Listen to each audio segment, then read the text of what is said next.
Europe is undergoing a political upheaval that's reshaping the continent.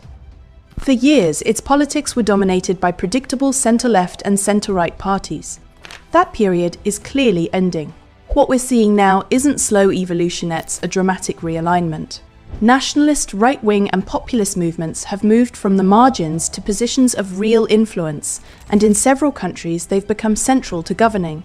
Across the European Union, right-wing parties have entered government coalitions in at least 7 member states, and some are described as far-right or populist. The 2024 European Parliament election underscored this trend. In France, a major nationalist party captured roughly 31% of the vote, hard evidence of their growing appeal. In many countries, these parties have expanded their support by significant margins. Analysts note increases of 5 to 10 percentage points and sometimes more from one election cycle to the next. One line of research shows a strong link between rising economic inequality and the growth of far-right parties, suggesting that widening gaps in income and opportunity are fueling their rise. The numbers in Eastern Europe are especially striking. In Thuringia, Germany, a far-right party won about 33% of the vote the first time such a party reached that level there. It performed equally well among young voters, earning over a third of the vote from 18 to 24-year-olds. Takeover doesn't always mean winning an outright majority.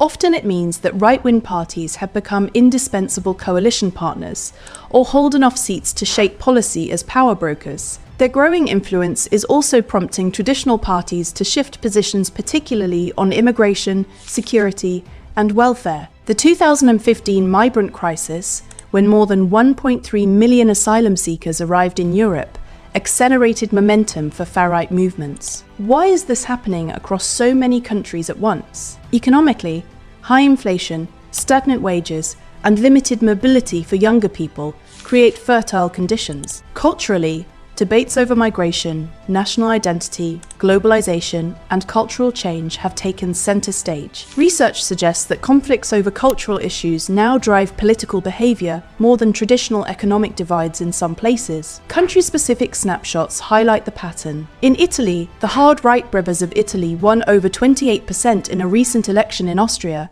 A far-right party rose to about 7% in EU elections, up from around 17% in Germany. The AfD significantly increased its support among younger voters.